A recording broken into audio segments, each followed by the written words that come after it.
ଆପଣ ଆଜି ହେଲାଠୁ ଆପଣ କହୁଛନ୍ତି ଆମେ ଏ କଥା ଦିନ ପ୍ରଥମରୁ କହୁଛୁ। ମୁଁ ବ୍ୟକ୍ତିଗତ ଭାବରେ 3 ଥର ଗଣମାଧ୍ୟମରେ କଥା କହିସାରିଣି। ମାନ୍ୟବର ମୁଖ୍ୟମନ୍ତ୍ରୀ ମାନ୍ୟବର ମନ୍ତ୍ରୀମାନଙ୍କର ଉକ୍ତି ଆଉ ଆଚରଣ ଭିତରେ ତାଳମେଳ ନାହିଁ। କେତେଟା ଟପିକ୍ କେବଳ ମାନ୍ୟବର ମୁଖ୍ୟମନ୍ତ୍ରୀଙ୍କ ହିଁ ଅଧିକାର ଅଛି ସବୁ ବିଭାଗ ଉପରେ କହିପାରିବା, କିନ୍ତୁ ବିଭିନ୍ନ ସମୟରେ ବିଭିନ୍ନ ମନ୍ତ୍ରୀ ବିଭିନ୍ନ କଥା କହୁଛନ୍ତି। ବର୍ତ୍ତମାନ ଆପଣଙ୍କର ବିଜୁ ବାବୁଙ୍କ ନାଁ କାଟିଦେଲେ କ୍ରୀଡ଼ା ସମ୍ମାନରୁ, ସେ ତ ମନକୁ ହେଇନଥିବ। ଡାଇରେକ୍ଟର ସ୍ପୋର୍ଟସଙ୍କ ଚିଠିରେ ସେଟା ବାହାରିଲା, ଆପଣମାନେ ତାକୁ ଗଣମାଧ୍ୟମରେ ପ୍ରସାରିତ ହେଲା। ଡାଇରେକ୍ଟର ସ୍ପୋର୍ଟସ କ'ଣ ଅଥରିଟି ଅଛି କାଟିଦେବା ପାଇଁ? ତ ନିଶ୍ଚିତ ଭାବରେ ଫାଇଲ୍ ଯାଇଥିବ ମାନ୍ୟବର ମନ୍ତ୍ରୀଙ୍କ ପାଖକୁ, ମାନ୍ୟବର ମନ୍ତ୍ରୀ ଅନୁମୋଦନ କଲା ପରେ ସେ ଅର୍ଡର କାଢିଥିବେ। ସରକାର ଯେଉଁ ପ୍ରାवधान ଅଛି, ଡାଇରେକ୍ଟରଙ୍କର ସ୍ପୋର୍ଟସ ଡାଇରେକ୍ଟରଙ୍କ କ୍ଷମତା ନାହିଁ କି ଷ୍ଟେଟ୍ ଲେଭେଲ ବା ଏତେ ବଡ଼ ପୁରସ୍କାରର ମାନେ ନାମକରଣ ପରିବର୍ତ୍ତନ କରିବା ବିନା ମନ୍ତ୍ରୀଙ୍କ ପରାମର୍ଶରେ ହେଇଥିବ। ମନ୍ତ୍ରୀ ଯଦି କହୁଛନ୍ତି ସେ କଥା ଜାଣିନାହାନ୍ତି, ତାହେଲେ ମନ୍ତ୍ରୀ ମିଛ କହୁଛନ୍ତି, ସମ୍ପୂର୍ଣ୍ଣ ଭାବରେ ମିଛ କହୁଛନ୍ତି। ଆଉ ଯଦି ମନ୍ତ୍ରୀ ଜାଣିନାହାନ୍ତି ଡାଇରେକ୍ଟର କାଲେ ଡାଇରେକ୍ଟ ତୁରନ୍ତ ସସ୍ପେଣ୍ଡ କରିବେ କି? ତେଣୁକରି ଇଏ କଥା ସ୍ପଷ୍ଟ ଆକାରରେ ଗଣମାଧ୍ୟମର ଦାୟିତ୍ୱ।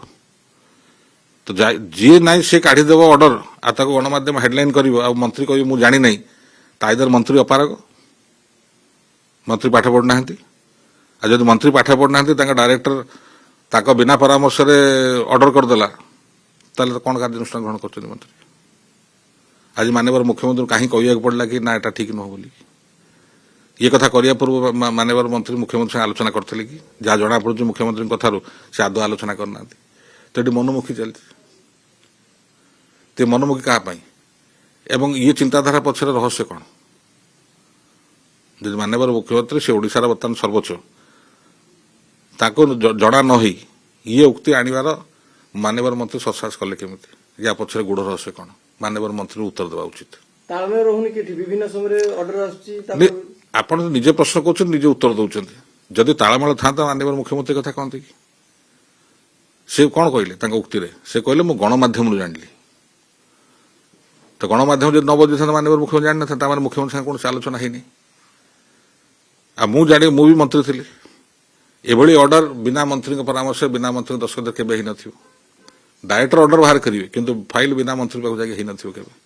ମନ୍ତ୍ରୀ ସମ୍ପୂର୍ଣ୍ଣ ଭାବରେ ମିଛ କଥା କହୁଛନ୍ତି कि मु जाननी बोली। जदि मंत्री जाना सुपरसीड कर डायरेक्टर एभली ऑर्डर काढुची कौन कार्यानुष्ठान ग्रहण कर आज संध्या सुधा अपेक्षा कर।